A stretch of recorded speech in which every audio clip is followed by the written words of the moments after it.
prediction about Jesus' second advent. Ang sagot ko po dito, Pas, ay hindi po, kasi because Jesus assuredly will come in the second time. Sinasabi po dito sa aklat po ng Juan, ang talata po ay 1:14, kapitulo 14 at ang verse po ay 3. Ganito po ang sinasabi ng kasulatan. Kung ako'y pumunta roon at maihanda ko ang isang lugar para sa inyo, ako'y babalik at kayo'y tatanggapin ko sa aking sarili, upang kung saan ako naroon, kayo rin ay naroon. Dito pa po sa pangalawang pagpapatibay po, no, na talagang ang ating Panginoong Hesus ay talagang babalik sa aklat po ng Hebrew. Babasahin ko po, titingnan ko. Aklat ng Hebrew, ang kanyang chapter po ay 9. At ito po ang sinasabi niya. 9 verse 28. Ang sabi po dito ay ganito. Hebrew chapter 9 verse 28. At gayon din naman si Kristo, na inihandog minsan upang dalhin ang mga kasalanan ng marami, ay magpapakita sa ikalawang pagkakataon, hindi upang harapin ang kasalanan, kundi upang iligtas ang mga sabik na naghihintay sa Kanya. Dito po talagang babalik talaga ang Panginoon sa sinasabi ng kasulatan. Yun lamang po, Pastor. Okay, so thank you so much for Brother Johnny.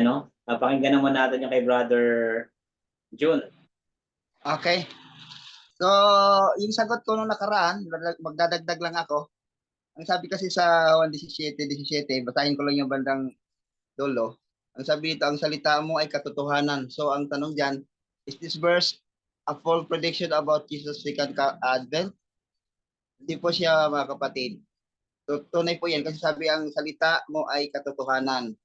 Ngayon, mayroon isang kwento dyan, samantalang si Pedro, nakita kasi si Juan, alam naman natin na ang tawag sa kanya ay minahal ng Diyos. So si Juan ay nagtanong, sabi niya sa Panginoon, Panginoon, paano naman ang taong ito? Sinabi sa kanya ni Jesus, kung ibig ko siya ay manatili hanggang sa ako'y dumating, ay ano ngayon sa iyo? So ang tinanong niya, kung si Juan, si mahal nga niya si Juan, ngayon kumalat ang balita na si Juan, sabi dito, kaya't kumalat ang sabi-sabi sa mga kapatid na ang alagad na yon ay hindi mamamatay. Subalit, hindi yan sinasabi ni Jesus sa kanya na hindi siya mamatay, kundi kung ibig kong siya ay manatili hanggang ako'y dumating, ay ano nga sa iyo? So diyan po sa talata na nakapokus ang tanong na this generation will not pass away till all these things take place. So ang kaharap ng Panginoon diyan, 'di ba, ang mga alagad, pero sa ngayon wala na sila. Ang tinutukoy diyan ng Panginoon, yung mga tao, yung generation, kasi this generation will not pass away. So kahit kaharap niya yung mga alagad, ngunit ang kanilang henerasyon ay nagpatuloy hanggang sa ngayon. So malinaw naman na sa pagdating ng Panginoon ay mayroon siyang madadatnan na buhay. Ayon yan sa unang Tesalonica 4:17 na mayroong mga buhay na siya ay madadatnan. So yan po ay tunay na ang Panginoon ay mayroong madatnan na buhay. Hindi nga lang yung apostol na kausap niya. Spiritual generation ang tinutukoy niya doon, mga kapatid. Yan lang po sa akin, Pastor. Okay. So thank you so much po kay Brother June. So para po siguro bigyan ko ng i-paraphrase ko or i-summary po ng gawin nating bullet point yung sagot ng ating mga kapatid. Una, kay Brother Johnny, ang kanyang main answer ay hindi ito false prediction sapagkat si Jesus Christ, based doon sa kanyang mga verses na ginamit, ay tunay na babalik. Ayan, gaya ng Revelation 1:7, John 14:3, Hebrews 9:28. So, yun yung kanyang sagot dito. At kay Brother Jun naman, hindi ito false prediction sapagkat si Jesus Christ ay babalik, totoo. Totoo talaga na siya ay babalik. At the same time ay bubuhayin yung mga taong nananampalataya sa kanya sa huling sa ikalawang pagbabalik ni Jesus. So yung generation na yon ay mawi-witness yung kanyang second coming. Tama ba, Brother Jun, yung aking pagkaintindi sa inyong sagot? Yung ang ano pastor ang ano ko diyan, yung buhay na generasyon. Hindi yung namatay na mayroon pa nananampalataya na buhay ni Kristo. So ang sagot ko ay yung talagang buhay na hindi na mamatay, yung spiritual generation, yung sinasabi kasi niya, yung kausap niya diyan, yung mga alagad. Pero ngayon, di ba, yung mga alagad, alam natin na sila ay bubuhayin. Pero ang sa akin, literal na sinasabi po, yung mayroong buhay from the generation. Kasi sabi dito na sa talata, this generation will not pass away. So spiritual generation yung ano natin ngayon. Hanggang sa ngayon, mayroon pang henerasyon na nagpapatuloy. So sabi sa unang Tesalonica 4:17 na mayroon pang madadatnan na buhay ang Panginoon. Yun po, Pastor. Okay, so thank you po. So kay Brother Jun, ito ay spiritual generation. Ano po yung mga nagpapatuloy.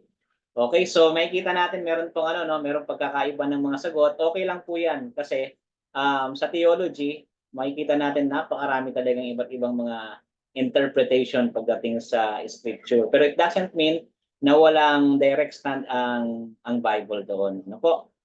Sa atin pong season 2, yung pinaka-preliminary topic natin doon is about hermeneutics. So doon po kayo tuturuan kung paano i-analyze yung text, i-exegete ang text para makita natin kung ano yung context sa pinag-uusapan. So thank you so much po. So ngayon pakinggan naman natin yung sagot ni Sister Jacqueline sa assignment natin na ito. Isagot din. Good evening po. Bali, yung sa akin naman po, yung sa sagot ko, basahin ko na lang po, no? Tinulaan ni Jesus 30 AD at na-fulfilled 70 AD ang pagkawasak ng Jerusalem. At ang sabi niya, truly I say unto you, this generation will not pass away till these things take place. Ito yung generation na papako si Kristo na masusumpungan sa chapter 23 ng Mateo. Ang one generation sa mga Hudyo ay 40 years na nag-start at 66 AD na na-fulfilled, 70 AD. So, yung sagot ko po dito ay false prediction about Jesus' second coming. Bali, yung pagkakaintindi ko po sa Mateo 24 verse 34 ay hindi tungkol sa second coming of Jesus Christ. But this is the evidence or the reason about the destruction of the Jerusalem according to Mateo 23. Ayan. So, Ayun na po, Pastor. thank you kay Sister Jacqueline. So, interesting yung kanya pong answer doon. Sa dalawang nauna ay ito ay hindi false predictions. Kay Sister Jack naman ito ay false prediction sapagkat ang pinatutungkalan nito ay destruction of the temple in Jerusalem. Ayan. Okay, so nagpasa rin sa akin si Brother Oliver. Brother Oliver, pwede ba natin pakinggan yung sagot nyo dito sa assignment natin? Ang sa akin mo po, yung pagkakaintindi ko dyan, kasi doon sa verse 35, yung sinasabi kasi dyan is, kausap kasi dyan naman ang ating Panginoon yung kanyang mga alagad. So, ang kanya dyan ay yung mga Hudyo. So, yung lahi ng mga Hudyo, sa aking pagkakaintindi, yung mga naghihintay sa pangalawang dating ng Panginoon, ay hindi mawawala. Kasi ang ginamit kasi diyang salita ay mamamatay. Pero sa verse 35, ang sinasabi diyan yung mawawala. Ibig sabihin pagka mawawala yung lahi ng mga naghihintay sa pangalawang pagdating ng Panginoon. So yung spiritual na Hudyo ay tayo yung mga naghihintay sa pangalawang pagdating ng Panginoon. So yun yung pagkakaintindi ko po. Okay, so Thank you so much po. So sa pagkaka-absorb ko nung answer po ni Brother Oliver, kanyang sagot ay maganda nga po sapagkat ito yung mga spiritual Israel. So hindi siya false prediction. Tama po, no? Kung tama yung aking pagkakaunawa doon sa sagot ni Brother Oliver. Ano po? Okay, so thank you so much po mga kapatid. So kung titignan po natin, ito yung kagandahan na tayo po ay merong ganitong klase. Ano po? Dahil una, macha-challenge talaga yung ating belief. Pangalawa, macha-challenge yung ating skill when it comes to biblical interpretation. So ang ginagawa natin, kinukuha natin yung text and then i-explain po natin depende sa context nito. Ano po? So ngayon, gusto ko pong i-share sa inyo yung atin pong yung sagot talaga natin dito ng ating church. Ang ating pong church ay merong sagot patungkol dito sa question na ito at meron talaga tayong position pagdating dito. At ito po ay based sa exegetical study, ibig sabihin inaral ng masusi yun pong talata. So gusto kong ibalik muli yung question. Ang question kasi natin, in this verse, is this verse a false prediction about Jesus' advent? So yung question kasi rito sa ating assignment, medyo ano siya eh, kung titignan natin ay maling question talaga siya sapagkat una, ang tinutukoy dito, ito ay hindi prediction. Ano po yung binabanggit sa verse 34, kundi ito ay isang declaration na binabanggit dito na itong lahi na ito, kumbaga sa Tagalog translation na sabi, hindi lilipas ang lahing ito hanggang sa maganap ang lahat ng mga bagay na ito. Ano po? So kung titignan natin, dito pa lamang sa question, hindi mo siya po pwedeng sagutin kaagad ng yes or ng no. So ang tamang question dito ay, nagkamali ba si Jesus nang sabihin niya na siya ay babalik? Ano sa timeline noong mga contemporaries niya. Kasi ang sabi rito sa verse 34, kung papansinin niyo po ang verse 34, hindi lilipas ang lahing ito hanggang sa maganap ang lahat ng mga bagay na ito. So ang pinag-uusapan po rito ni Jesus, ang tinutukoy dito ni Jesus Christ ay tungkol doon sa mga signs and wonders. Ano po, na hindi lilipas ang mga bagay na ito hanggang sa maganap ang mga bagay na ito. Ano po? Ngayon, ang tanong ay nagkamali ba si Jesus? Kasi patay na yung mga tao, hindi pa rin siya bumabalik dito sa lupa. Ano? Kumbaga ay hindi hindi nila naabutan lahat ng mga binabanggit doon na signs at si Jesus ay hindi pa rin bumabalik. Kung titignan po natin yung context mga kapatid, ito pong binabanggit dito na generation ay tumutukoy talaga sa kanilang generation. Ano po? Hindi po ito spiritual generation. Hindi rin to spiritual Jewish generation. Kasi una sa lahat, hindi binabanggit ng talata na ito ay tumutukoy sa spiritual generation. Ano po? So, nagkakaintindihan tayo ron, wala sa text na binabanggit na ito ay spiritual generation, kundi ito ay literal na generation na kausap nila Jesus Christ. So ngayon, paano nangyari yon? So ibig sabihin ba nagkamali talaga si Jesus? Hindi po. Kasi kung titignan po natin yung context, gusto kong i-share sa inyo yung context nito. Pag binuksan niyo po ang inyong Bible, basahin po natin ang Matthew 24, verse 1 hanggang 3. Sige po, kung sino ang pinakamaunang magbukas, ay basahin po natin ang Matthew chapter 24, verse 1 hanggang 3. Kaya ako na magbasa, Pastor. Sige po. Lumabas si Jesus sa templo at paalis na. Nang lumapit sa kanya ang mga alagad niya upang ipakita sa kanya ang mga gusali ng templo, ngunit siya'y sumagot at sinabi sa kanila, hindi ba ninyo nakikita ang lahat ng mga bagay na ito? Katotohanan sinasabi ko, walang matitira ni isang bato nito na nasa ibabaw ng ibang bato na hindi ibabagsak. Ayan. Samantalang siya opo sa bundok ng mga olibo, lumapit sa kanya ng sarilinan ang mga alagad na nagsasabi, sabihin mo sa amin kailan mangyari ang mga bagay na ito at anong tanda ng iyong pagdating at ng katapusan ng panahon.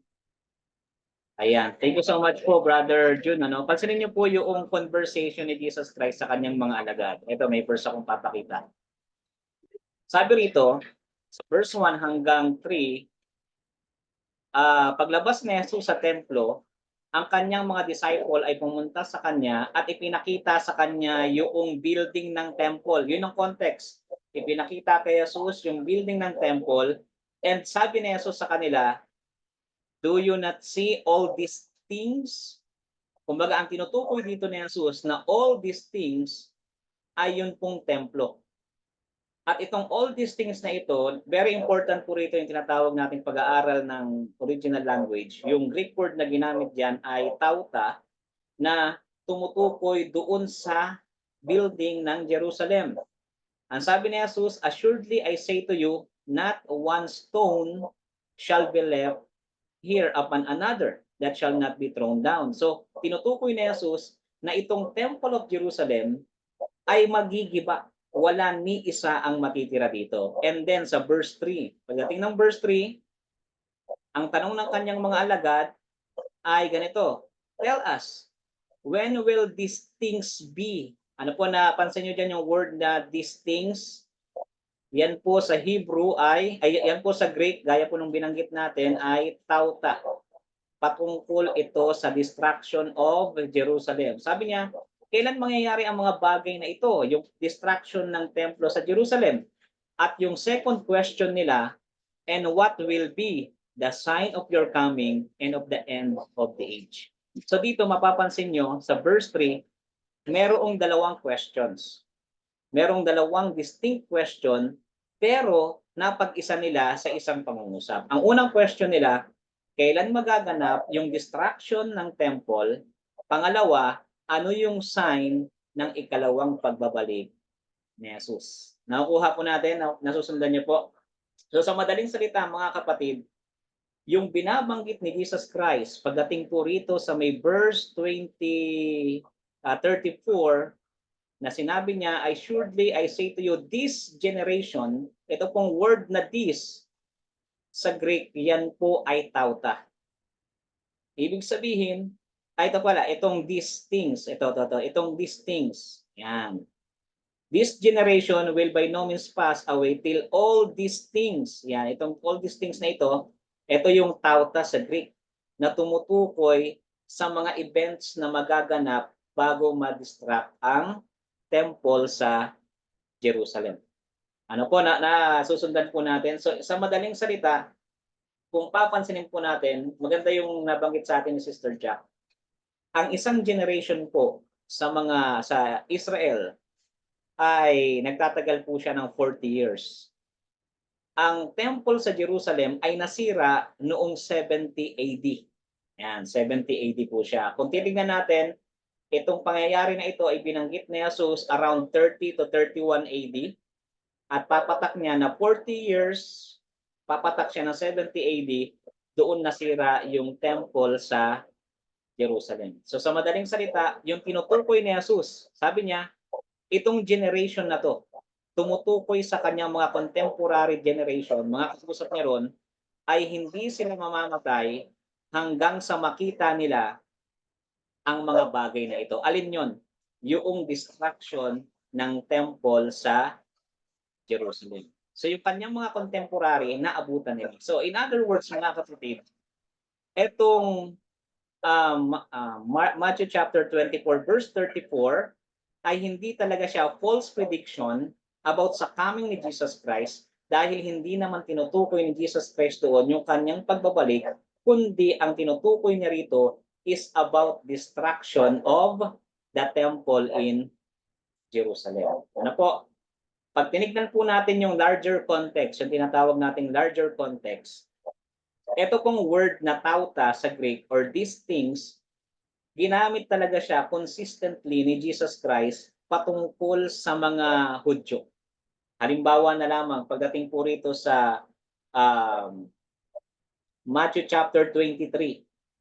Matthew chapter 23, pag tinignan po natin yan dito, consistent siya na binabanggit niya na ito yung ito yung lahi ng mga Hudyo. Tingnan po natin, Matthew chapter 23, verse 38. Yan. Tingnan po ninyo nakita ko sa inyo, 23, 38, 36 muna.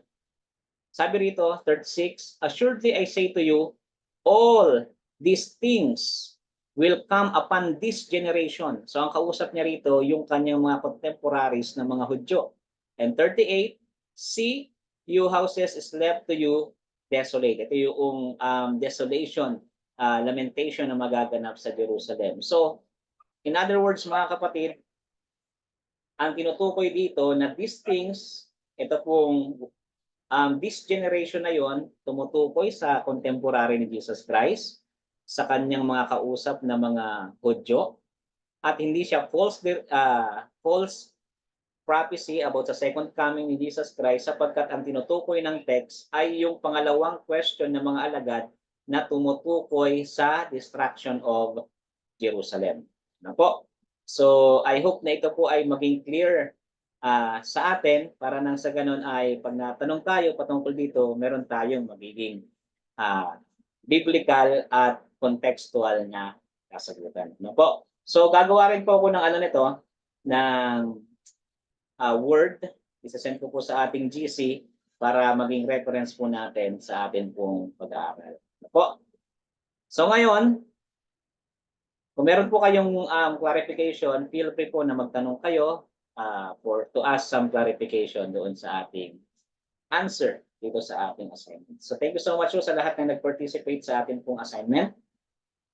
At wag po kayong ma-discourage kung iba yung inyong sagot sa ating pong sagot talaga na official stand ng ating pong church.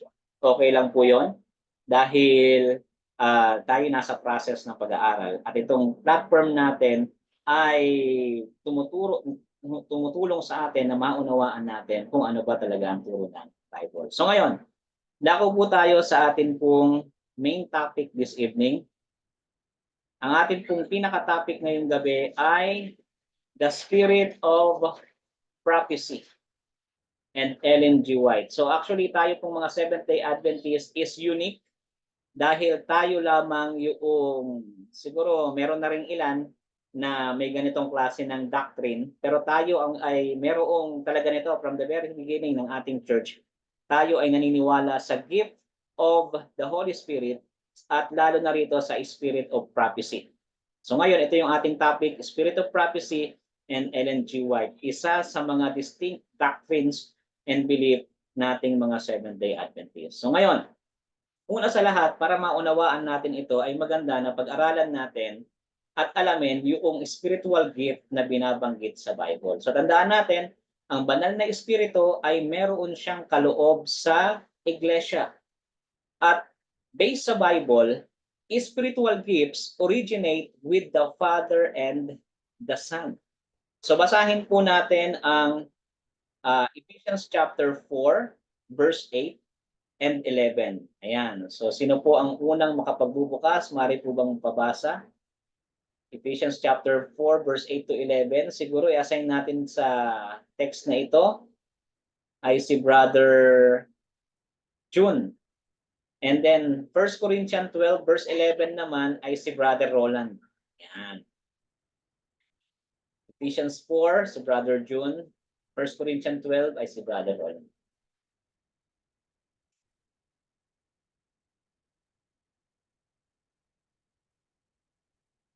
Or 8:11. Okay, sa episode 4:8, sabi dito, kaya't sinasabi, nang umakyat siya sa itaas ay dinala niyang bihag ang pagkabihag at nagbigay siya ng mga kaloob ng mga tao. 11. Pinagkalooban niya ang iba ng magiging ang mga apostol, ang iba ay propita, ang iba ay ebanghelista, at ang iba ay pastor at mga guro. Ayan, thank you po, Brother Roland. 1 Corinto 12:11. Ang lahat ng ito ay pinagkilos ng iisa at gayon ding Espiritu na namamahagi sa bawat isa ayon sa pasya ng Espiritu. Ayan. So kung papansinin niyo po dyan mga kapatid sa mga talata na binasa, ay meron talagang kaloob ang banal na espiritu sa iglesia. Doon nga sa binasa ni Brother June, makikita natin dyan na sabi dyan sa may verse 11, binigyan niya ng apostles, prophets, evangelists, pastors, and teachers for the equipping of the saints sa verse 12.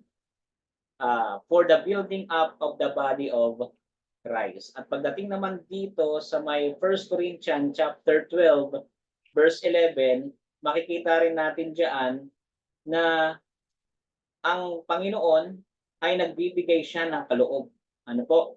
Isang espiritu at siya yung nagdi-distribute sa bawat individual ng iba't ibang mga kaloob. Sa madaling salita, ang doctrine about spiritual gift ay makikita natin na ito ay turo ng Biblia. At ito ay galing sa Ama at ganun din sa kanyang anak na ang ating Panginoong Yesus. So ngayon, tingnan natin yung iba't ibang mga text.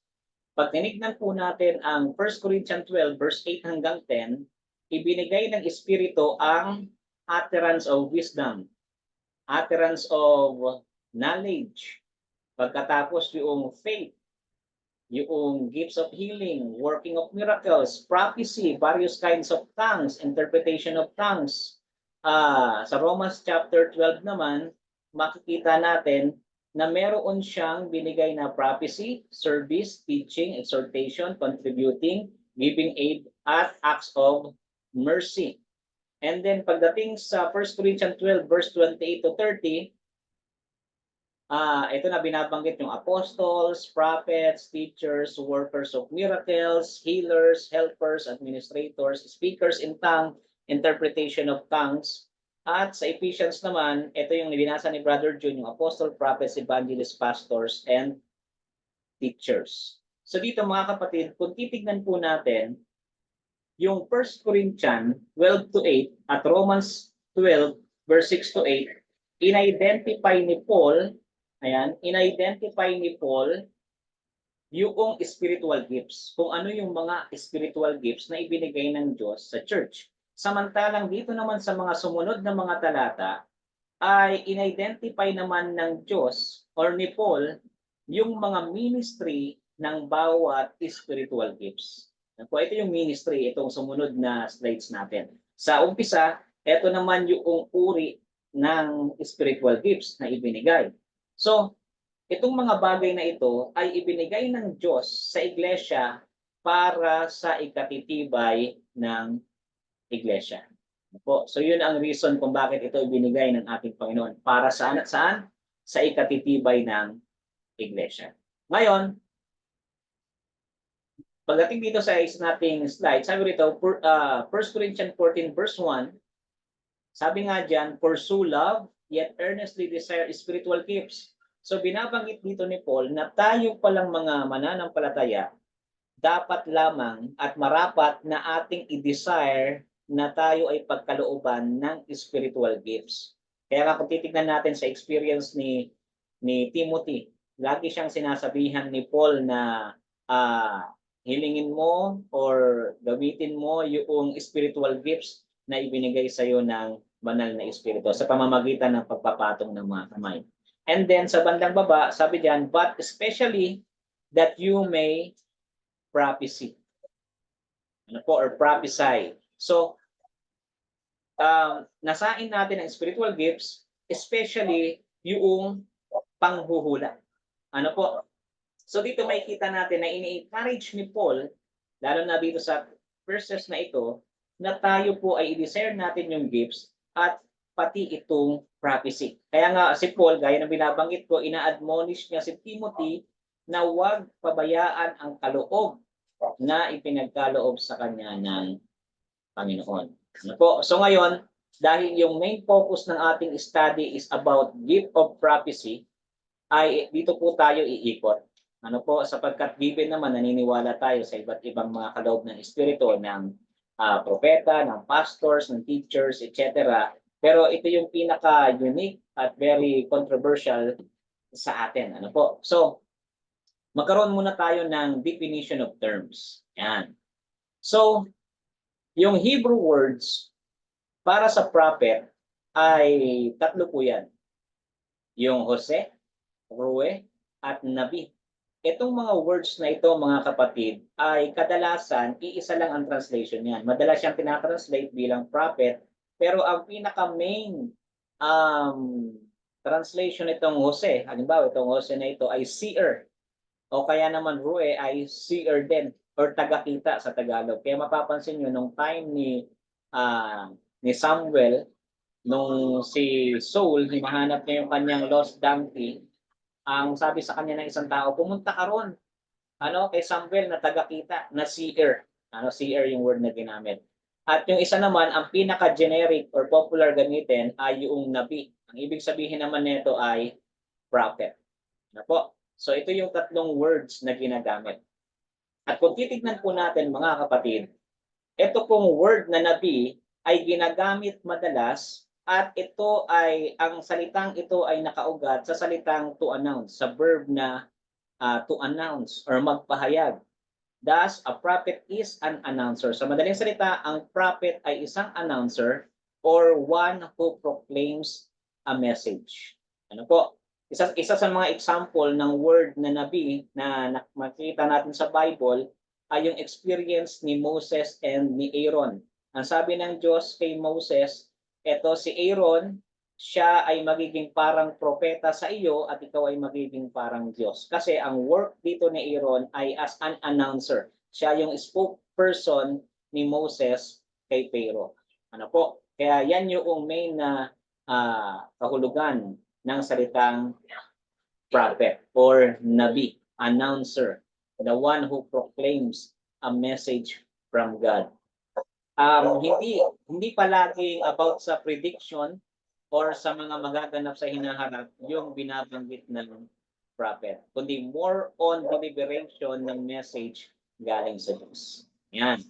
So, prophecy in the Old Testament is number one, a communication from God, which may or may not be predictive.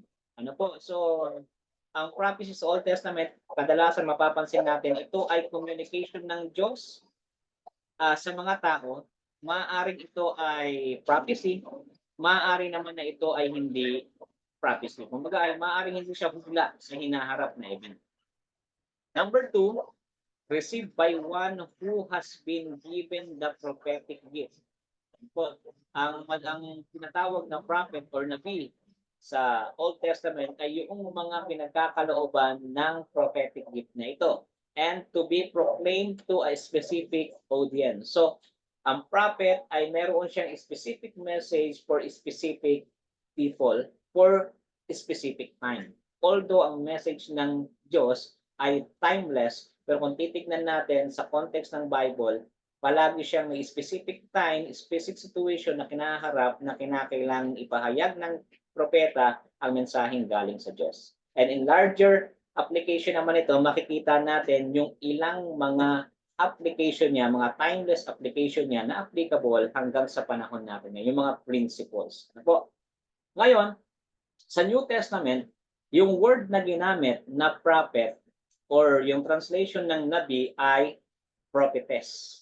Ano po? Diyan kinuha yung English word na prophets. Ano po? Prophetess siya sa Greek. At ito po ay hindi lamang merong connotation na spokesperson on behalf of God, kundi sa New Testament, ito rin ay tinutukoy or tumutukoy sa mga philosophers, teachers, historian, at specialists ng science. Ngayon, within sa Christian community, ay meron pong mga prophets na nag-i-exist sa New Testament, mga lalaki at babae na nagsasalita in behalf sa ating Panginoon. Ngayon, sabi ng Amos 3 verse 7 po ito, ang ginagawa ng Diyos, pinapahayag niya yung kanyang mga secret sa kanyang mga prophet. Certainly, the Lord does nothing unless He reveals His secret plan to His servants, the prophet. Yung purpose po ng prophetic gift ay mag-provide ng means of communication between God and humanity. Because God acts in history, meron siyang significant message sa mga tao throughout the history of Israel. Po, para sila po ay makip informed, lagi silang mabibigyan ng information.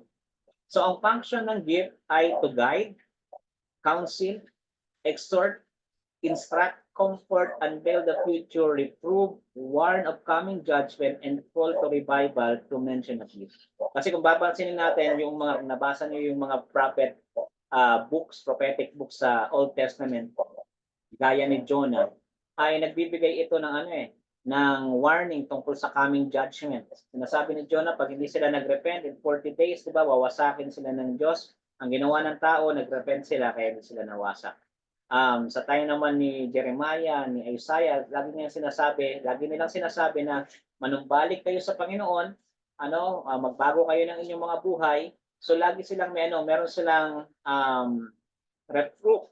Lagi nilang sinasaway yung mga tao ng kanilang mga time. So in summary, ang prophecy, mga kapatid, ay nagre-reveal ng creative and redemptive acts of God as they center in Jesus. So kung titingnan natin lahat ng mga yan, nakasentro yan kay Jesus At ito, ang mga prophet ay nagpapahayag ng nagliligtas na gawa ng Diyos. Especially tumutukoy ito sa coming Messiah, which is Jesus Christ. So ngayon, dakuan po natin yung mga paraan kung paano natatanggap ng mga prophets ang message.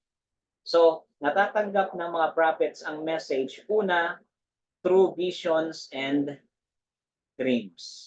Diba? Kung babasahin nga, mamaya may text tayong babasahin para makita natin yan. Pangalawa, ay the word of the Lord. Yung habang isang propeta ay nasa isang lugar, then darating sa kanya ang salita ng Diyos na nagsasabi. Ayan. Number 4, research model. Gumagamit din ang Diyos.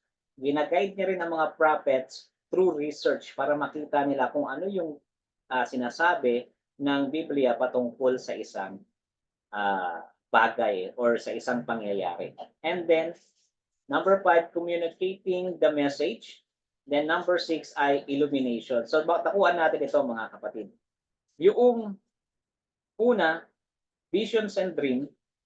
Pag binasa natin itong Numbers chapter 12, ayan, Numbers chapter 12, verse 6, sabi dito, then he said, hear now my words. If there is a prophet among you, I, the Lord, make myself known to him in a vision. I speak to him in a dream. So ito makikita natin na ang Diyos, pinapahayag niya at ipinapaunawa niya sa isang propeta ang kanyang mensahe sa pamamagitan ng vision and or sa pamamagitan ng dreams. So ngayon, dakuan natin itong isang binabanggit naman dito. The word of the Lord. Kung titignan naman natin ito. Sabi diyan, then the word of the Lord came to me saying. Ito yung binabanggit natin kanina. Dumarating ang salita ng Diyos sa isang propeta. Ezekiel 6 verse 1. Now the word of the Lord came to me saying.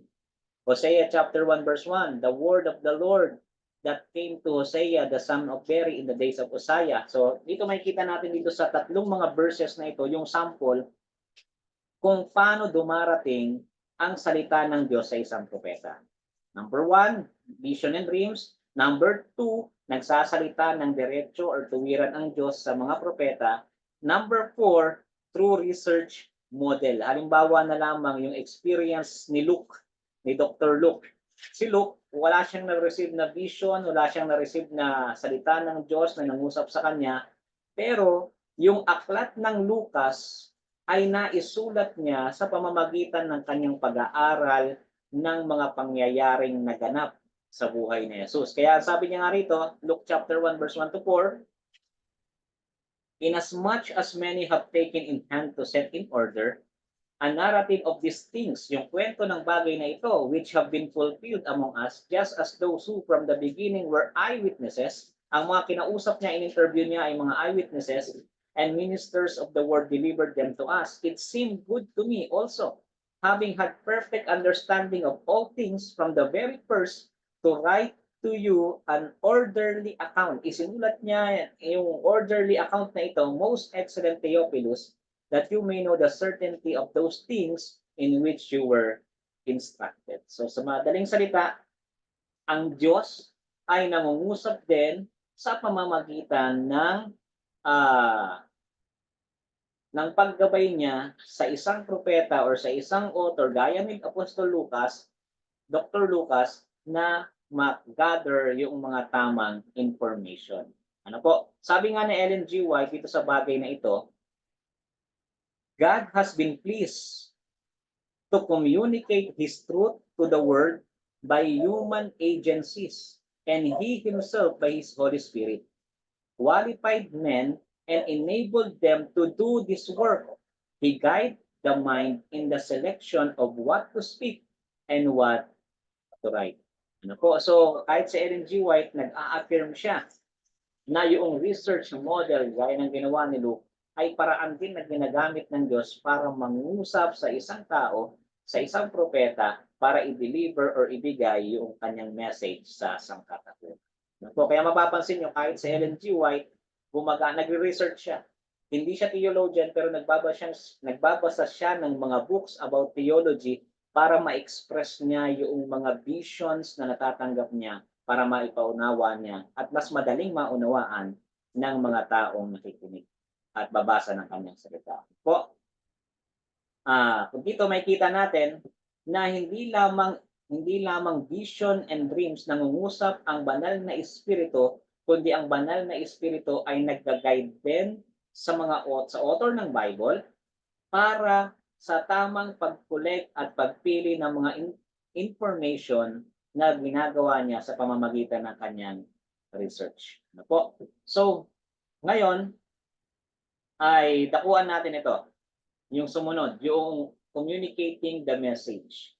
So, ang ginagawa po ng mga prophets ay kino-communicate nila yung message sa pamamagitan ng pagsasalita, orally. Ano? Ang ilan sa mga prophets na hindi na isulat yung kanilang mga message sa Bible, gaya halimbawa ni Prophet Nathan. Ano, wala siyang aklat na siya yung sumulat, pero kinikilala siyang prophet. Prophet Gad, Prophet Asaph, ano po, at iba't iba pang mga propeta sa Old Testament, ang tawag doon ay non-canonical prophets.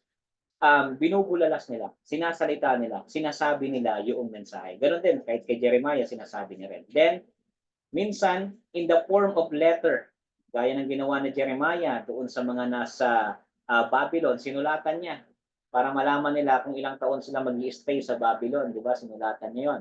Tapos yung mga books na nasa atin ngayon, aklat ni Jeremiah, ni Isaiah, yung Bible na meron tayo, yan ay communication through letter. Po. O kaya naman yung sa case ni Ezekiel, pantomime.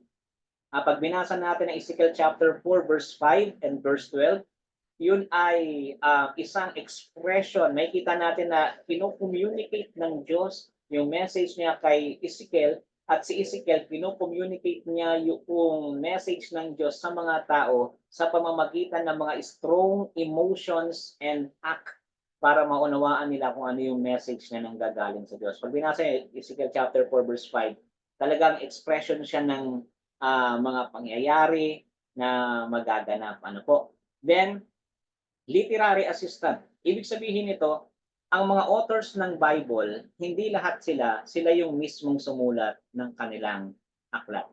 Ang ilan sa kanila ay merong mga assistant. Halimbawa si Jeremiah, meron siyang assistant, si Baruch, yun ang kanyang tagasulat. Ano po? And then, meron din silang scribe, gaya ni Paul. Ang scribe naman ay mas, kumbaga, ito yung tagasulat talaga. Ano po? Ito yung dinidikta lang ni Paul, and then isinusulat niya. Halimbawa na lamang, doon sa aklat ng Roma, pag binasa natin ang 16 verse 22, ang kanyang scribe doon ay si Tertius. Ano po? At yung ilan niyang mga epistles, meron din po siyang iba't ibang mga scribe or tagasulat ng kanyang aklat.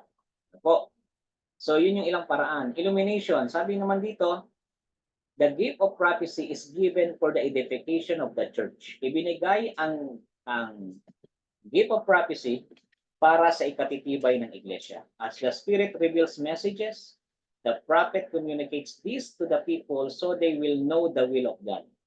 Recorded prophetic messages provide opportunity for numerous persons to be instructed in the will of God as it was revealed to the prophet. So sa madaling salita, yung gift of prophecy, isa sa kanyang mga primary work ay i-reveal or i-illuminate, paliwanagin upang mas lalong maintindihan ang kalooban ng Diyos. So ngayon ang tanong, nagpapatuloy pa ba itong gift of prophecy sa panahon natin ngayon? Kung titignan po natin mga kapatid, gusto kong basahin nyo ito. Pabasahin natin itong 4 na mga verses na ito. Siguro, pabasahin natin sino pa bang hindi nakabasa? Brother Oliver. Joel chapter 2 verse 28 to 29. Ayan, pwede nyo po bang basahin yan?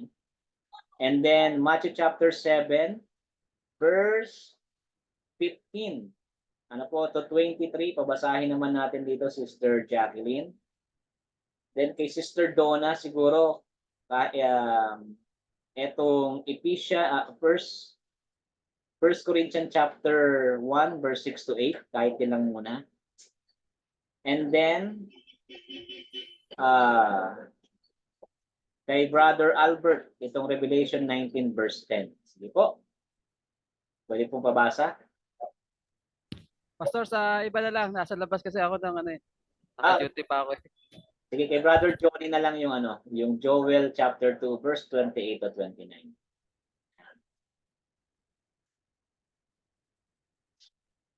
Para makita po natin na itong gift of prophecy ay nagpapatuloy hanggang sa panahon natin.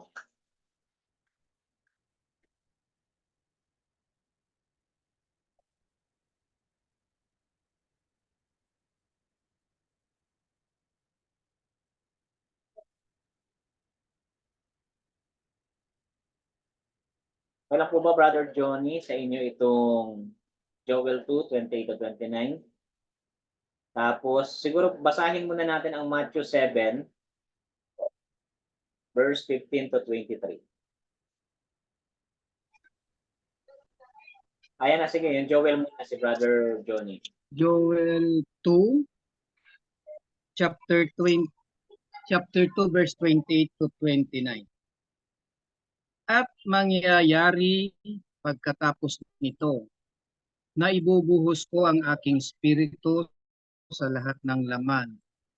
At ang inyong mga anak na lalaki at mga anak na babae ay magsasalita ng propesiya. Ang inyong matatanda ay mananaginip ng mga panaginip.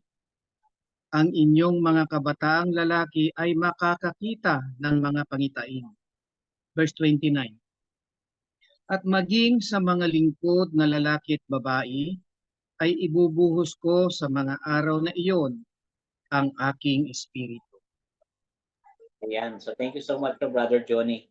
Kung titingnan po natin sa Joel chapter 2, verse 28 to 29, ito po, ang context nito ay mangyayari sa mga huling kapanahunan. Pag binasa natin yung verse 30 hanggang 31, binabanggit dyan yung mga events na magaganap sa last days.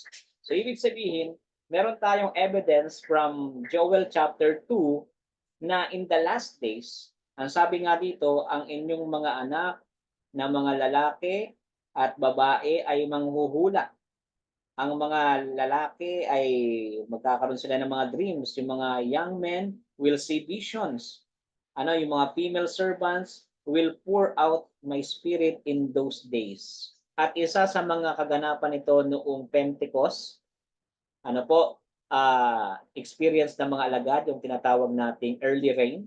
At syempre sa latter rain, sa last days, ay magaganap din ito. So ibig sabihin, meron tayong proof from Old Testament na ang gift of prophecy ay magpapatuloy hanggang sa last days. Matthew chapter 7 verse 15 to 23, babasahin natin. Sino nga tinawag natin dito? Mateo 7 verse 15 to 23. Verse 15, mag-ingat kayo sa mga bulaang propeta na nagsisilapit sa inyo na may damit tupa. Datapwat, sa loob ay mga lobong maninila.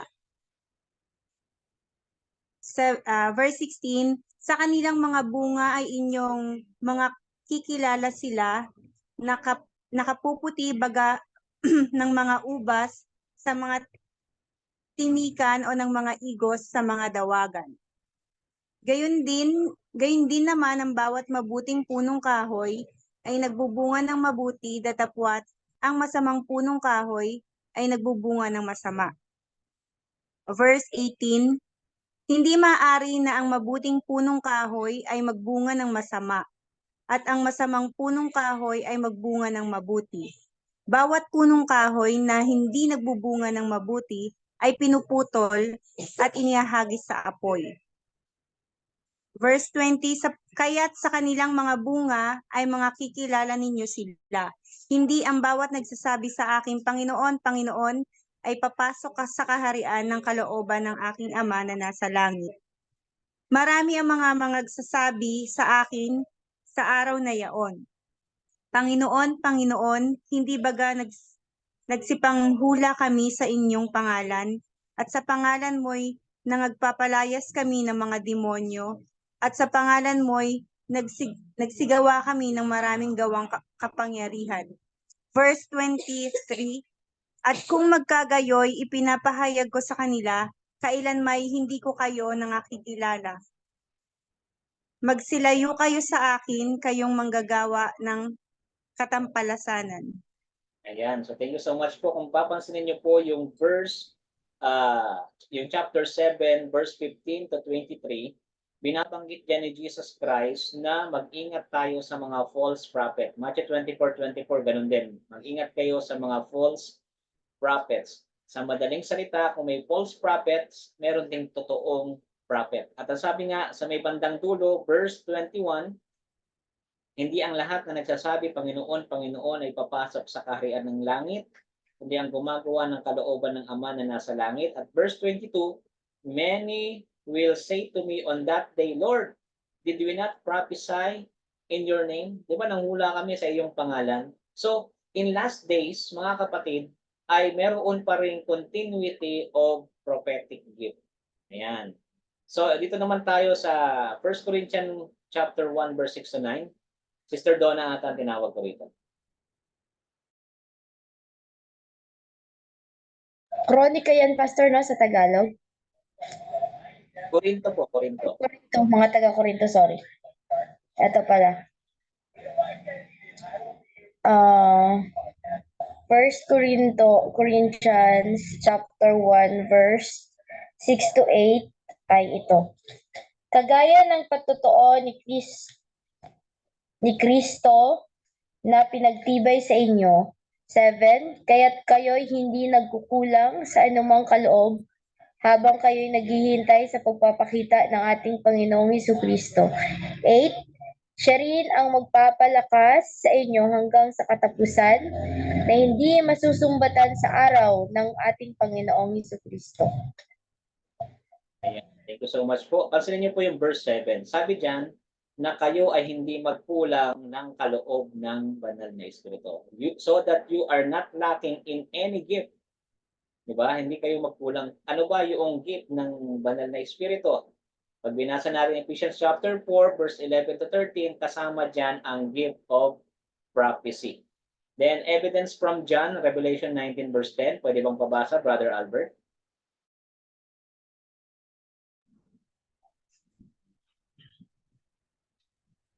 At ako'y nagpatira pa sa kanyang panan upang siya'y aking sambahin. Ngunit sinabi niya sa akin, huwag mong gawin iyan. Ako'y kapwa mo alipin na kasama mo at ng iyong mga kapatid na mayroong patotoo ni Jesus sa Diyos kasumamba sapagkat ang patotoo ni Jesus ang espiritu ng propesiya. Ayan, maging sa last book ng ating Bible ay binabanggit dyan yung espiritu ng panghuhula, spirit of prophecy. In other words, mga kapatid, dito makikita natin na itong gift na ito ay magpapatuloy hanggang sa panahon natin ngayon at hanggang sa katapusan ng mundo. Ano po? So thank you so much po sa inyong lahat na bumasa nito. So ngayon, para mas ma-appreciate natin pati yung gawain ni Ellen G. White, dapat malaman natin na sa Bible ay meron pong tinatawag na canonical and non-canonical prophets. Ano po? Pag sinabi natin canonical prophets, sabi dyan, refers to those prophets whose writing are included in the biblical canon. So, ang canonical prophets, sa madaling salita, yung kanilang mga sulat nasa Bible. Gaya ni Jeremiah, Isaiah, Ezekiel, Daniel, at iba pa. Ano po? Pag sinabi naman nating non-canonical prophets, yung kanilang, ito ay yung mga individual na tinatawag na prophets or seers, pero yung kanilang writings ay hindi makita sa Bible. Na po, kaya dito gusto kong ipaunawa na hindi porket hindi nakasulat sa Bible yung sinabi or hindi kasali doon sa canon ng Bible, sa compilation ng Bible, ang sulat ng isang propeta ay nangangahulugan ng hindi ito galing sa Diyos. Na po. So, gaya ng binanggit ko, ilan sa mga sample natin dyan ay si Prophet Nathan. Diba? Mababasa natin na sinaway niya si David. Pero wala yung kanyang sulat na napasama sa compilation ng Bible na meron tayo. Ano po? Si Prophet Gad, si Prophet Asaph. Ano po? So dito, once na maunawaan natin na merong dalawang form ng prophecy or ng propeta na makikita natin, canonical and non-canonical, ay ma-appreciate natin na possible pala na may prophets ang Diyos na hindi kasali sa compilation ng Bible yung kanyang isimulat. Ano po? Kaya dito papasok yung ating understanding sa kalagayan ni Mrs. Ellen G. White. Bagamat ang kanyang sulat ay hindi part ng canon ng Bible or compilation ng Bible, we consider her writings as a non-canonical writings. Ano po? Ngayon, paano natin malalaman kung ang isang prophet ay totoo? Meron pong test na pwede tayong gawin. Number one, sabi nga rito, Matthew 24, verse 24, si Jesus Christ ay nagbigay ng warning about false Christ and false prophets. Sa huling kapanahunan, may mga false prophets talaga. Sa 1 John 4, verse 1, ang sabi ni John, for this reason, John tells the church that claims to be the prophetic gift must be tested. Beloved, do not believe every spirit, but test the spirit. So, huwag nating paniwalaan lahat.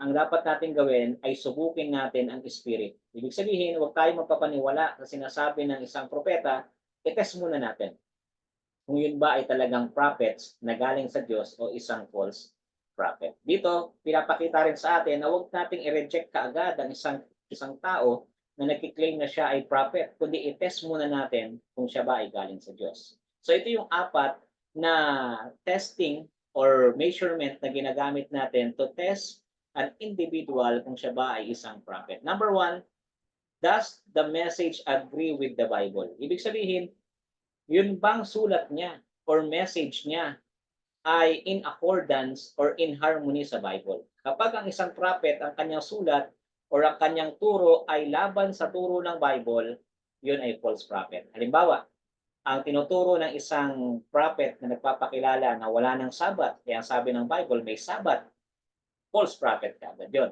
O kaya naman sinasabi ng isang false prophet na ang patay, pag siya ay, ang tao pag namatay ay mayroong kaluluwa na lumalabas, may espiritu diyan sa puno ng balete or may espiritu diyan sa loob ng CR ninyo.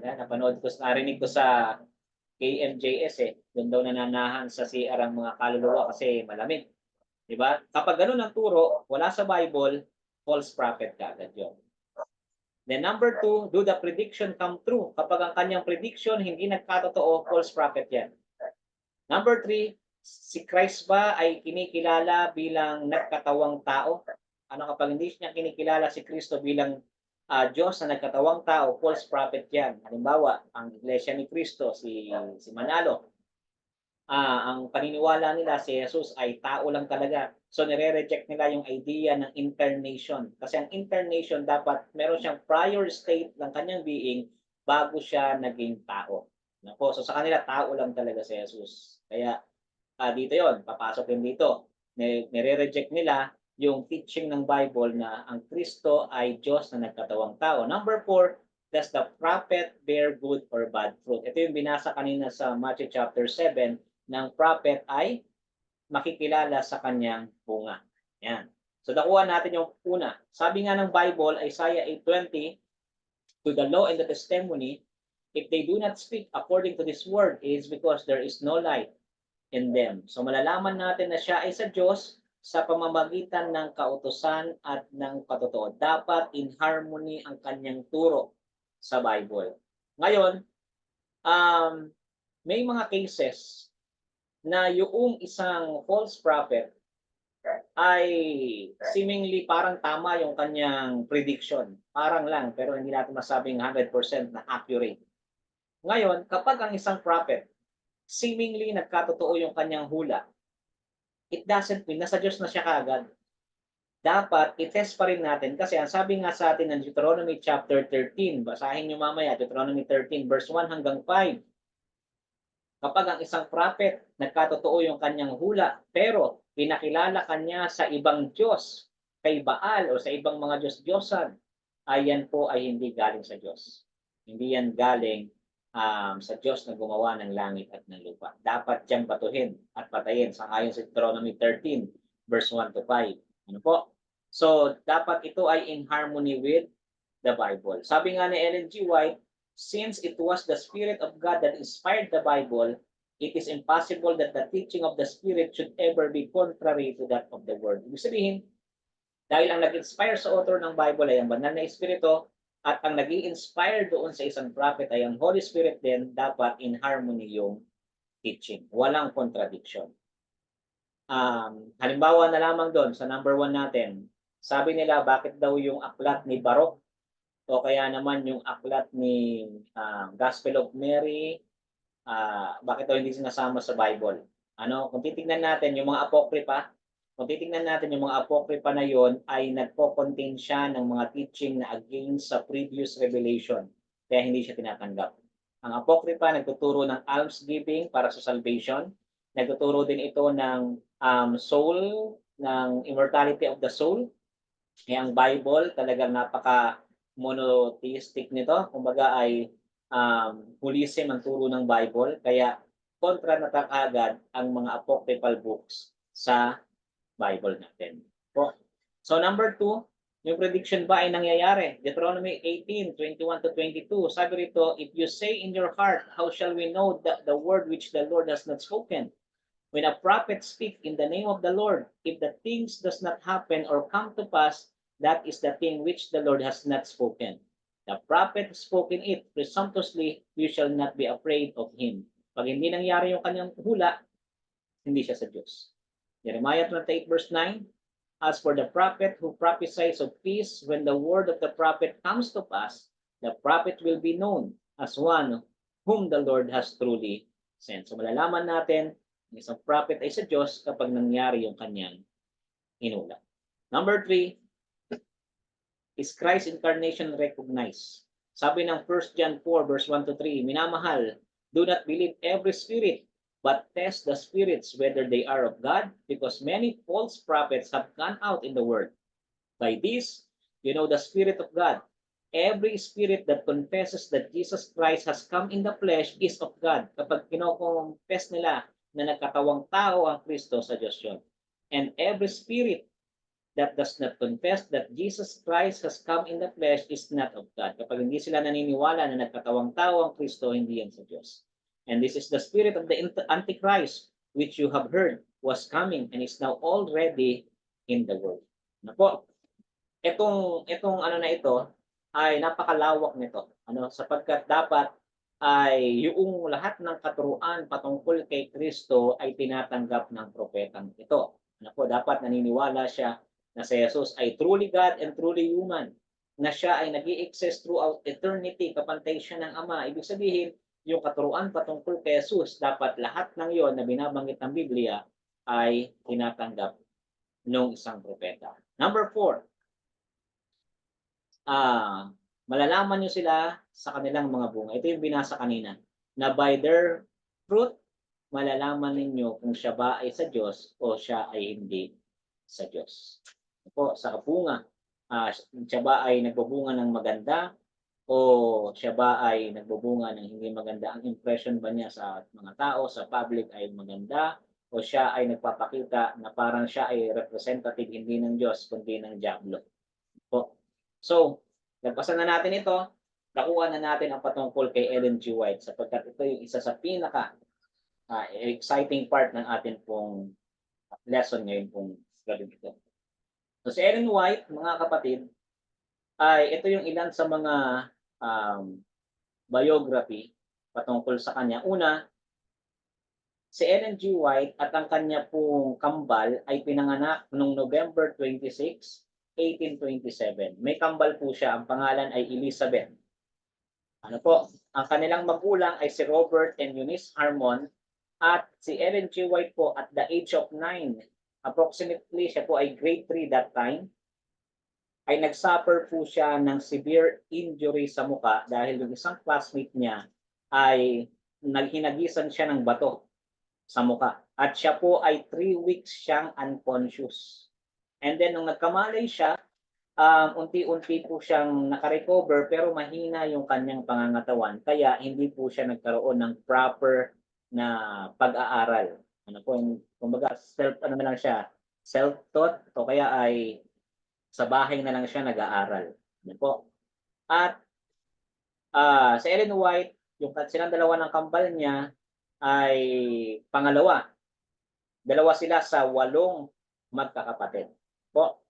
And then, noong 1840, 12 years old siya, ibinigay niya ang puso niya sa Panginoon at siya ay uma-attend that time sa Methodist camp. And then, nagpabaptize siya after 2 years. Noong 1842, siya at ang kanyang family ay nagpa-baptize dito sa Methodist. And then, 1842, nag-attend sila ng kanyang mga magulang sa isang Adventist meeting na pinangungunahan ni William Millers. Ano po, yung teaching niya about sa nalalapit na pagbabalik ng ating Panginoong Yesus. Ano?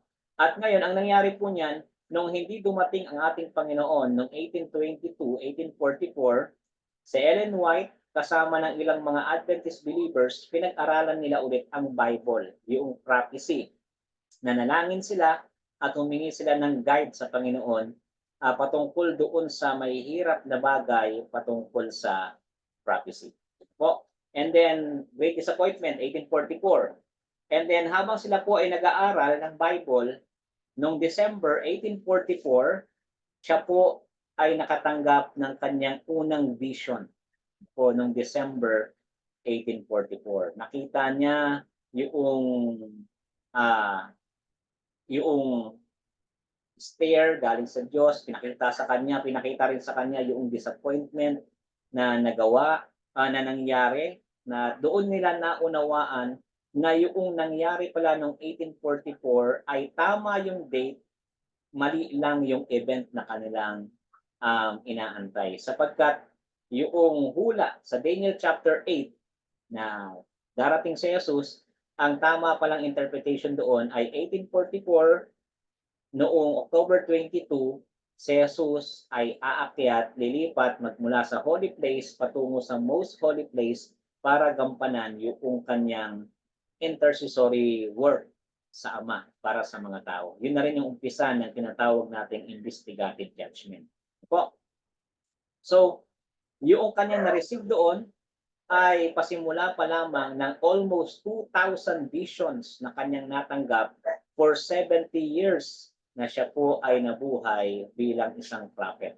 Po, in August 1846 naman, kinasal si Ellen White sa kanyang asawa na si James White, isang Adventist preacher, isang batang-batang Adventist preacher, at 4 ang kanilang naging anak, si Henry, si Edson, si William at si John. Pero si Edson at si William lang ang nabuhay. Po, on August 6 naman, 1881, si James White ay namatay. At pagkatapos noon, si Ellen White that time ay nagpatuloy pa rin sa kanyang missionary work at siya naman ay namatay sa kanyang bahay sa Elms Haven sa St. Helena, California noong July 16, 1915 at the age of 87. Po. So ito yung simpleng autobiography patungkol po sa buhay at karanasan ni Ellen White. Ngayon, kung i-apply natin kay Ellen White yung test ng propheticity, papasakaya siya. Yun ang tanong diyan, papasakaya si Ellen White dito sa test. Kung titignan natin yung number 1, agreement with the Bible, yung kanyang mga sulat ay hindi naglalaman ng contradiction patungkol sa katutusan or katuruan ng Bible. Sabi nga, her abundant literary production includes tens of thousands of Bible texts coupled often with detailed exposition. Careful study has shown that her writings are consistent, accurate, and full agreement with the scripture. So, hindi niya kinokontra yung turo ng Bible. Number 2, yung accuracy ng kanyang prediction. Alam niyo po, meron siyang ilang mga prediction, at ito yung dalawa. Number 1, yung rise of modern spiritualism at yung close cooperation between Protestants and Roman Catholics. Nung time na si Ellen White ay nagbigay ng prediction na yung tinatawag nating modern spiritualism, ang ibig sabihin po nito, may mga tao kasi nung time nila na nagtuturo na po pwedeng makausap ang mga patay, ang mga bad spirit. At nung time na yon, mga kapatid, lahat ng mga religion, mga Protestants, even the Catholic, ay hindi nila tanggap yung turo na yon. Para sa kanila, yun ay turo ng Diablo, yun ay turo ng Antikristo. So kapag ikaw ay nagtuturo na pwede mong makausap ang patay, pwede kang makipag-usap sa mga espiritu, yun ay anti-Christian teaching. Pero ang hula ni Ellen G. White, time will come na itong modern spiritualism ay tatanggapin ng napakaraming mga Kristiyano. At isa ito sa mga pandaraya na gagawin ni Satan sa huling kapanahunan. At kung titignan natin, sa panahon natin ngayon, unti-unti yan sa panahon, nung namatay sa Ellen G. White, unti-unti, na tinatanggap na yan ng mga churches, ng mga Protestants, kahit nga Catholic, tinatanggap na yan. At sa panahon natin ngayon, etong modern spiritualism, tanggap ng halos lahat ng mga religion. Kung papansinin nyo nga, di ba, yung palabas pa lang sa Jessica Soho nung Sunday, pinag-uusapan nila yung pakikipag-communicate sa espiritu. Na yung espiritu daw yan, tumatambay daw sa CR, si daw malamig, tapos minsan nga, hinahire pa nila si Ed Kalawa, si Ed Kaluwang ba yun? Kalawa, basta yung Ed na hinahire ng Jessica Soho para makipag-communicate sa mga espiritu. Di ba? Kung papansinin natin, tanggap na yan ngayon. Kahit nga sa mga palabas sa telebisyon, palabas sa mga movies, sa Netflix, di ba? Yung modern spiritualism, pakikipag-usap sa mga patay, pakikipag-usap sa mga espiritu, ay tanggap na ngayon ng napakaraming relihiyon. Sabi ni Ellen White, time will come, tatanggapin ito ng mga tao. And then yung itong pangalawa, close operation between Protestant and Roman Catholics. Nung time ni Ellen White, mga kapatid, napaka-imposible para sa mga Protestants and Catholic na magkasundo.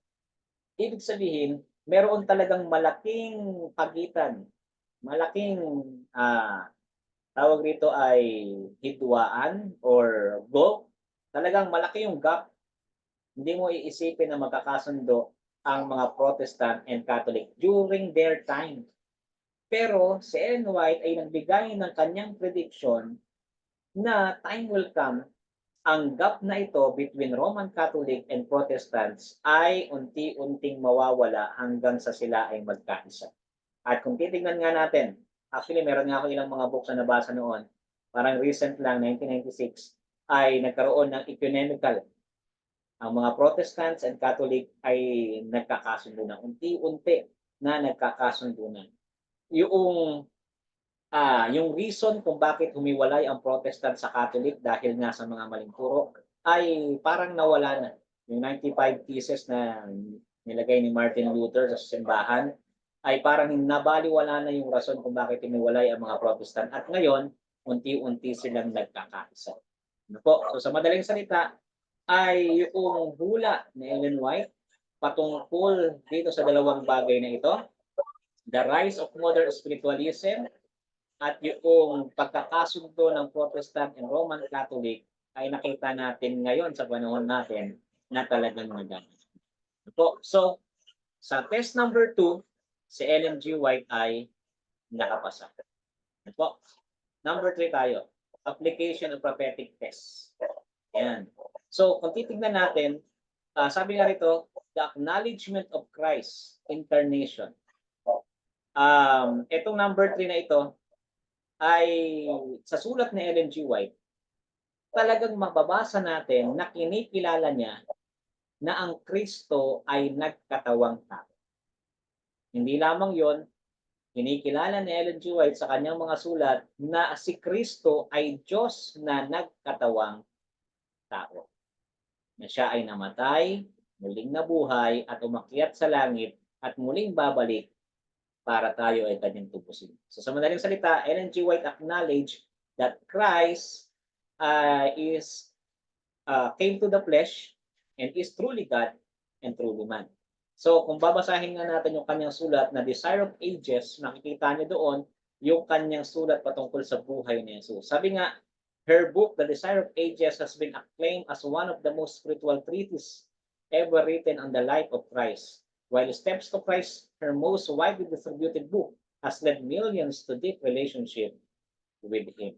Ano po, talagang ina-uplift ni Ellen G. White si Kristo. Pinapakilala niya kung sino ang ating Panginoong Jesus. Ano po, kaya sa test number 3, nakapasa ulit si Ellen White. Paano naman sa test number 4? Yung kanyang bunga.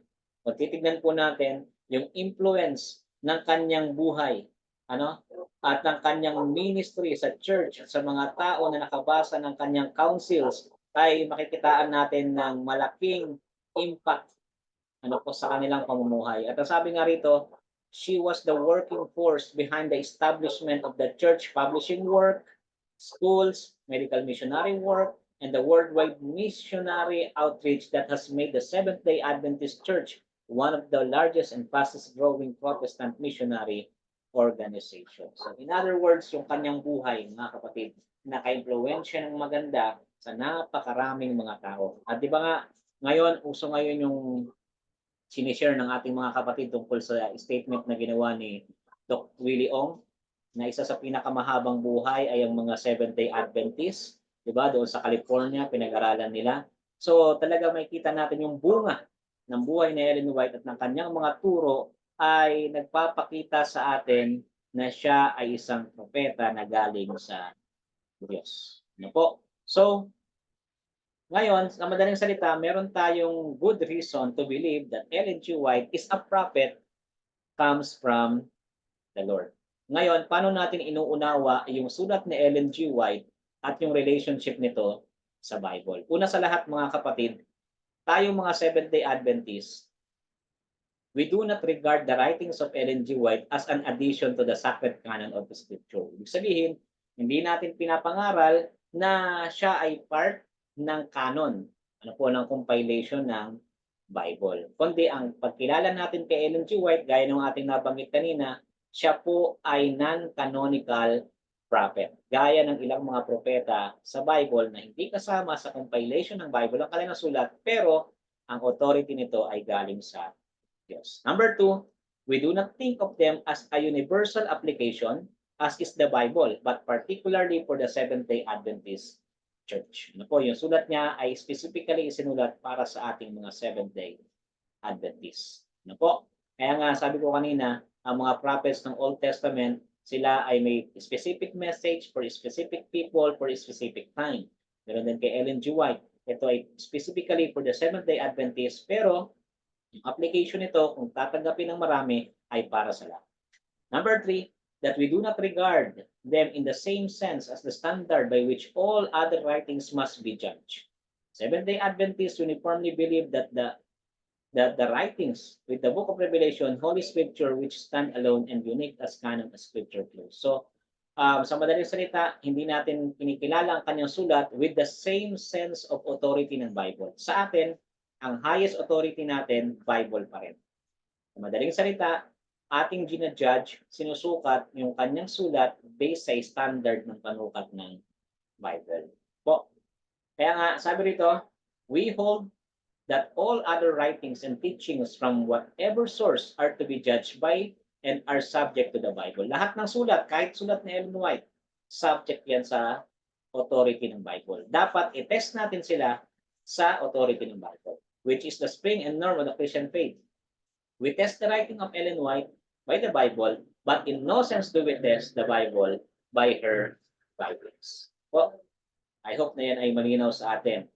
So, sabi nga ni Ellen G. White, in her first book in 1851, sabi niya, I recommend to you, dear reader, the Word of God as the rule of your faith and practice. By that word, we are to be judged. So ano daw? Ang Bible ang siyang rule ng ating pananampalataya at practice, at lahat ay yun ang ginagamit natin bilang panghatol. Sabi pa niya sa The Great Controversy Introduction, the Spirit was not given nor can it ever be bestowed to supersede the Bible. Yung Spirit or yung kanyang sulat, hindi ibinigay para lagpasan ito. For the Scriptures explicitly state that the Word of God is the standard by which all teaching and experience must be tested. So kahit yung ating experience, sinusukat natin sa Bible. Hindi mas mataas ang ating experience kaysa sa Bible. Halimbawa, meron akong kasamahan sa bahay noon, ang sabi niya na panaginipan daw niya na si Pope Michael Jackson, si Dolphy, panaginipan daw niya na sinusunog na sa impyerno. Yun ang kwento niya sa amin. Ngayon, hindi po pwede na yung kanyang panaginip o yung kanyang experience ay mas mataas sa Bible. Sabi ng Bible, wala pang impyerno, sa madaling salita, yung kanyang panaginip ay bunga lamang ng kanyang imagination at hindi yon message galing sa Panginoon. Ano po? Ngayon, Seventh-day Adventists regard her writings as containing inspired counsel and instruction. Ito yung ating pagkilala sa kanyang sulat concerning personal religion and the conduct of our denominational work. So yan ang ating pagkilala. Ang kanyang sulat, naglalaman ng counsel, instruction, and personal religion and conduct of our denominational work. So, kaya mapapansin nyo sa ating church manual, may mga quotation doon galing sa kanyang sulat. Ano po? Sabi nga, it is significant that in her counsels or testimonies, the attention of the reader is constantly directed to the authority of the Word of God as the sole foundation of the faith and doctrine. Ibig sabihin, sa kanyang sulat, kahit na meron siyang mga counsel, mapapansin nyo, meron pa rin mga quotation ng Bible. Na ibig sabihin, ang kanyang pinaghahanguan, walang iba kundi Bible. Sabi pa niya, little heed is given to the Bible, and the Lord has given a lesser light to lead men and women to the greater light. So ang kanyang sulat, it considered lesser light, samantalang ang Bible ay greater light. Ang gawain nito ay dalhin tayo sa greater light, which is the Bible. Sabi pa niya, the Lord designed to warn you, to reprove, to counsel through the testimonies given, and to impress your minds with the importance of the truth of His Word. So, ang kanyang sulat daw ay para magsaway, magbigay ng counsel, at sa pamamagitan ng testimony na ito ay impress sa ating mga inisipan ang kahalagahan at katotohanan ng kanyang salita. Ano po? So, while the Seventh-day Adventists, nire-recognize natin na tapos na ang canon, ibig sabihin yung compilation ng Old and New Testament, ay dito naman, kinikilala natin na ang banal na espiritu ay hindi pa tapos sa kanyang pag-inspire at paggamit ng mga prophet para ibahagi ang mga katotohanan para sa mga tao sa huling henerasyon. Po, sabi pa ni Ellen White, Brethren, let not a mind or a hand be engaged in criticizing the Bible. It is a work that Satan delights to have any of you do, but it is not a work the Lord has pointed out for you to do. So, huwag daw natin i-criticize ang Bible. O kaya naman i-criticize ang Bible sa pamamagitan ng kanyang sulat. Yan ay gawain ng kaaway. Ba? Karamihan ng mga nagre-reform ngayon, meron ang ginagawa, kinikriticize nila ang mga Adventists, tayo, ang Bible sa sulat ni Ellen White, which is, sabi niya, gawa ito ng kaaway. In these letters, which I write, and the testimonies I bear, I am presenting to you, that which the Lord has presented to me. I do not write one article in the paper expressing merely my own ideas. They are what God has opened before me in vision. Precious rays of light shining from the throne. So ang kanyang sulat, mga kapatid, hindi lang ito naglalaman ng kanyang sariling idea. Ito po ay, siya po ay inspired ng banal na Espiritu. Sabi pa niya, my work includes much more than this name, prophetess. Hindi kasi si Ellen White, actually, hindi niya sinasabi na siya ay propeta, kundi yung kanya kasing gawain ay more than a prophet kung titignan natin. Siya ay messenger ng Panginoon. I regard myself as a messenger entrusted by the Lord with messages for His people. In regard to infallibility, I never claimed it. Hindi kiniklaim ni Ellen White na siya ay infallible. Ibig sabihin, hindi nagkakamali. God alone is infallible. His word is true, and in Him is no variables or shadow of turning. And then, in conclusion, the Bible para sa atin ay supreme standard.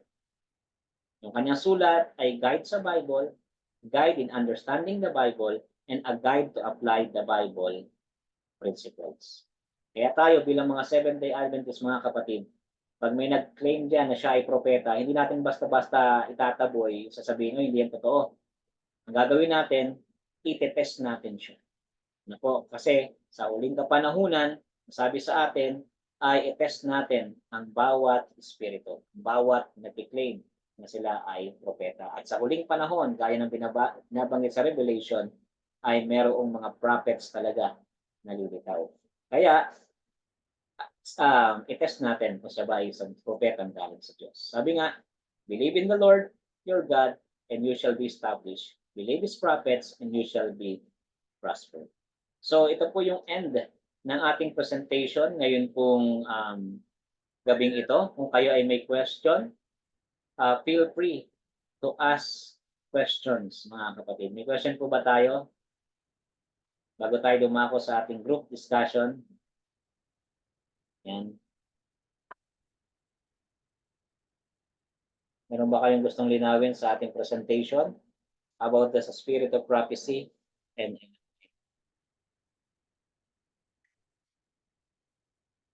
intindihan po ba? Kasi pag wala daw tinik, dalawa lang yan naiintindihan or hindi naiintindihan. Pas ako may tanong. Ayan po, sige po, Brother Albert. Napanood ko kasi yung debate ni Ninong mo patungkol doon sa pagiging ni Ellen White, yung kumopya sa ibang books. Ano bang tawag doon sa nangopya ka ng ibang sulat? Plagiarism. Yan, plagiarism. So ang tanong ko doon, Pas, ay meron ba siyang totoo bang kinote sa iba po mga writers sa kanya po mga sinulat sa Spirit of Prophecy? Ayan, thank you so much po, no?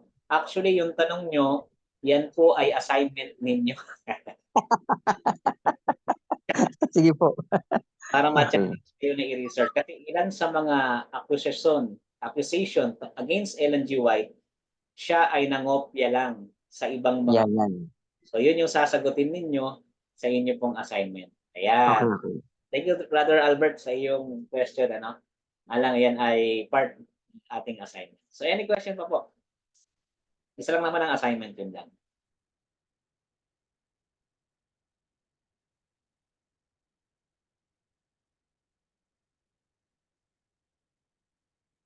Po, wala na pong tanong? Okay po, kung wala nang tanong, ay dako po tayo sa atin pong 10-minute na group discussion. Dahil kayo po ay nasa 9 ay hatiin ko po kayo sa dalawang grupo, nasa 8 po kayo. Ito po yung ating mga questions. Yan. So, ang isang grupo, ang magli-lead ay si Brother Jun pa rin, samantalang sa isang grupo naman ay si Brother Albert po. So, i-stop lang natin yung recording and then akin po kayong